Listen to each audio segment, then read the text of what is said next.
Imagine bringing home net pay over $130,000 a year and you're broke. Bringing home over $11,000 a month and your ass is broke.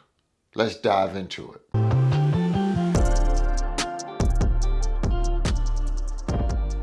Hey guys, welcome to the channel. Frank Talks Money. Real quick, guys, I just need one favor. Remember to smash that like button. The more likes the video receives, the more the algorithm will share the video with more like-minded people like you and me. Now let's get right into the content.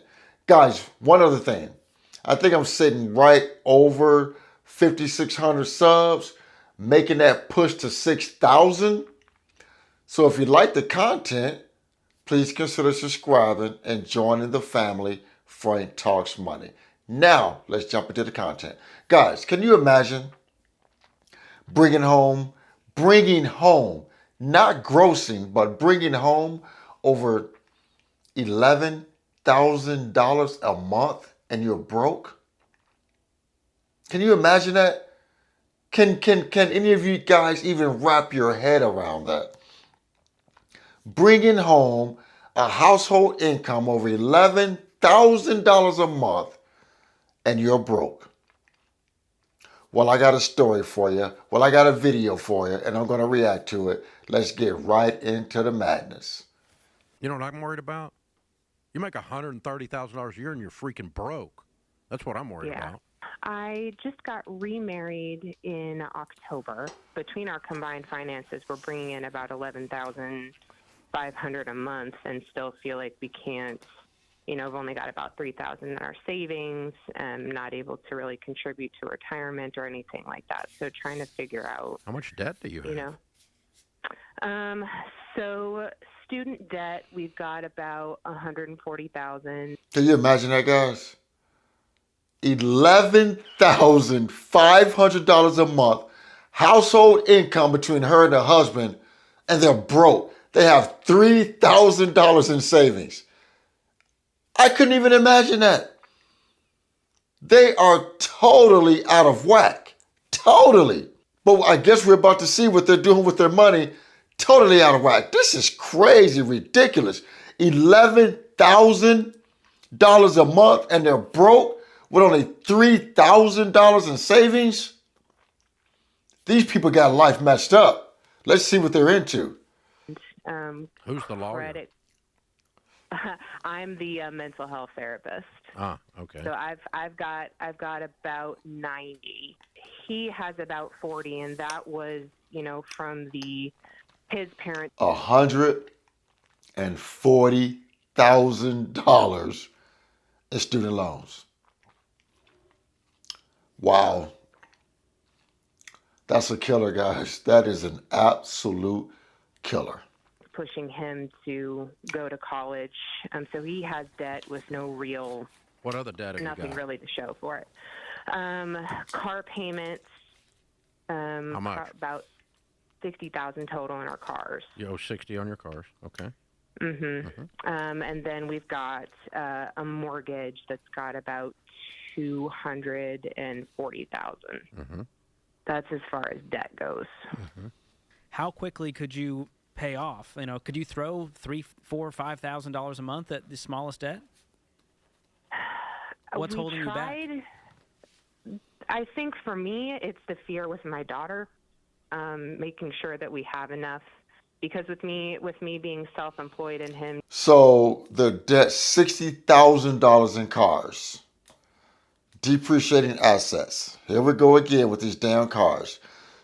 $60,000 worth of cars. I would probably, she didn't say what the payments were. That's just how much the debt is. But I probably would venture to say at least $1,500 a month, if not $2,000. $60,000 in car loans. That is absolutely insane. Doing construction and things like that, I get worried about catastrophic expenses. You know what I'm worried about? You make $130,000 a year and you're freaking broke. That's what I'm worried about. I think you need to be worried about that. You're driving cars you can't afford, and you have a lifestyle that's absolutely asinine. And that's nothing to do with a 9-year-old. What does Yeah. she need that's thousands of dollars a month worth? It's more just in case. Worship Dave Ramsey. You know what I'm worried about? Bringing home over $11,000 a month and you're freaking broke. What's going on? They got to come up with a plan with this real quick. Yeah. You know, Well, there's no bit, That's but you're not doing anything about it. You got $3,000. So that's a Right. complete red herring. That's absolutely, you're doing nothing about that except creating anxiety. You guys have no idea where this money goes. right. And so we're going to get you on a detailed written budget. So here's the thing. What kind of mental health professional, what kind of work do you do? So I do counseling, like therapy, depression, anxiety, stuff like that. Okay. All right. And So she says she's worried about her daughter, but she only has $3,000 saved up. You worry about your daughter's security, but you only have $3,000? I could see if she was saying, well, I got 10,000 stacked away, 15, 20,000. So I'm not really attacking the debt because I'm worried about my daughter. But you only got $3,000 damn dollars. But you're worried about your daughter. In my opinion, you're not really worried about your daughter because you don't have much money saved up, right? Am I wrong here? so what you do is there's some parallels to what we do. So what I want to do here is I just want you to say, okay, if I hired you, you're a smart person. If I hired you, even though you're not a financial professional, it's because the stuff we're dealing with here is 6th grade math. If I hired you to look at this and say, you come in objectively and you look at this family, they make $130,000, $140,000 a year, they have $3,000 to their name, they have $60,000 in car debt, and they have student loans that have been hanging around so long they think they're a pet. They feel stuck. You could objectively look in from the outside. Here we go again, guys. Again, see, like I've always said, race, gender, education has nothing to do with wealth building. Has nothing to do with wealth building. As we see here, a highly educated lady has no clue how to work her finances. No clue whatsoever. Highly educated, but has no clue how money works. Tell people all the time. I tell people all the time, I'm a B minus C student at best. On my best day. I mean, probably give myself a little bit more credit. Probably a B plus student. But some days I was C minus, solid C.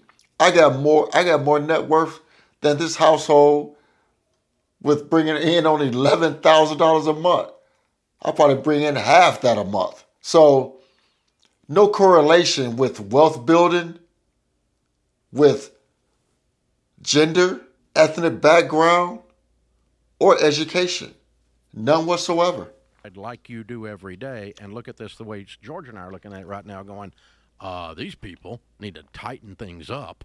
They need to sell a car or two. They're not going on vacation because they're broke.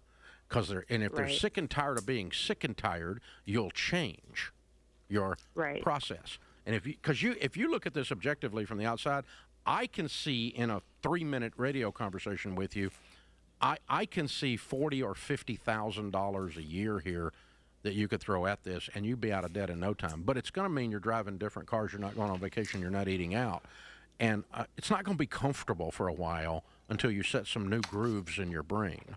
Yeah. The way we say it is Right. you live like no one else so that later you can live and give like no one else. So if I were prescribing to you from the outside looking in, the way I'm asking you to do for yourself, I could look at these numbers and say these people have a really tough 2.5 years ahead of them so that they have an awesome life the rest of their life.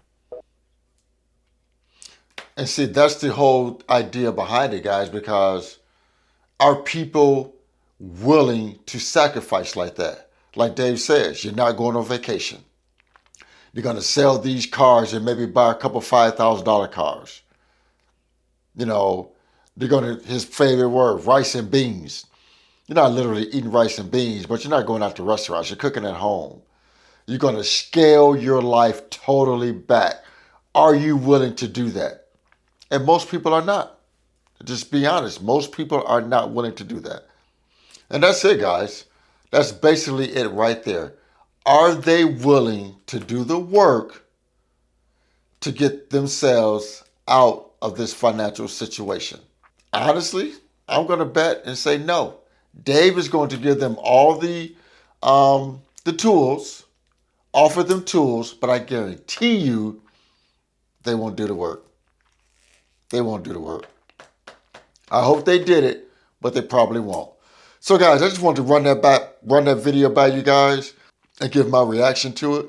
Because guys, when you want to get out of debt, it takes sacrifice, commitment, and dedication. And if you're not willing to take the bulls by the horns and do it, you'll never get out of debt. You'll never get out of debt. You got to be willing to you got to be willing to sacrifice and run with gazelle intensity, like Dave says. Otherwise, you stay in debt and you just keep going through life, paying these few bills, and never do anything great financially. So guys, remember to like this video, smash that like button, share the video, and most important, please consider subscribing to my YouTube channel, Frank Talks Money.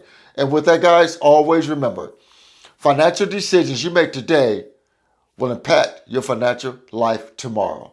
Thanks for tuning in. Frank Talks Money. I'm out here.